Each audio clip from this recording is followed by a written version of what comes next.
হাত ধোয়ার নায়ক হন স্লোগানকে সামনে রেখে দিনাজপুরের নবাবগঞ্জ উপজেলার প্রশাসন ও জনস্বাস্থ্য প্রকৌশল অধিদপ্তরের উদ্যোগে বিশ্ব হাত ধোয়া দিবস পালিত হয়েছে। দিবসটি উপলক্ষে বুধবার সকালে উপজেলা প্রশাসন প্রাঙ্গণে র্যালি ও হাত ধোয়া প্রদর্শনীর আয়োজন করা হয়। একই সাথে বিভিন্ন স্কুলের শিক্ষার্থীদের হাত ধোয়ার পদ্ধতি শেখানো হয়।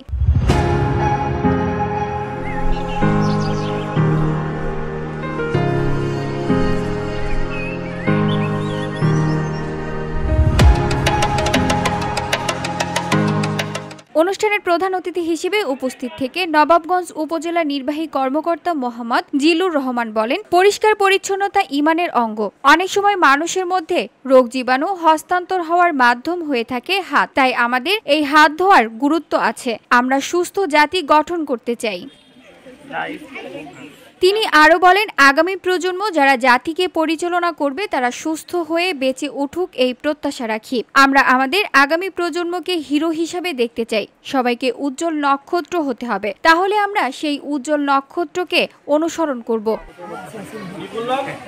নবাবগঞ্জ উপজেলা জনস্বাস্থ্য উপসহকারী প্রকৌশলী মোহাম্মদ ফয়েজ ইমতিয়াজ এর সভাপতিত্বে এ সময় উপস্থিত ছিলেন উপজেলা খাদ্য নিয়ন্ত্রক মোহাম্মদ মোফাক খারুল ইসলাম ও উপজেলার প্রাণী সম্পদ কর্মকর্তা মোহাম্মদ হানিফ উদ্দিন ও নবাবগঞ্জ সাধারণ সম্পাদক হাফিজুর রহমান মিলন সহ বিভিন্ন পর্যায়ের নেতাকর্মীরা।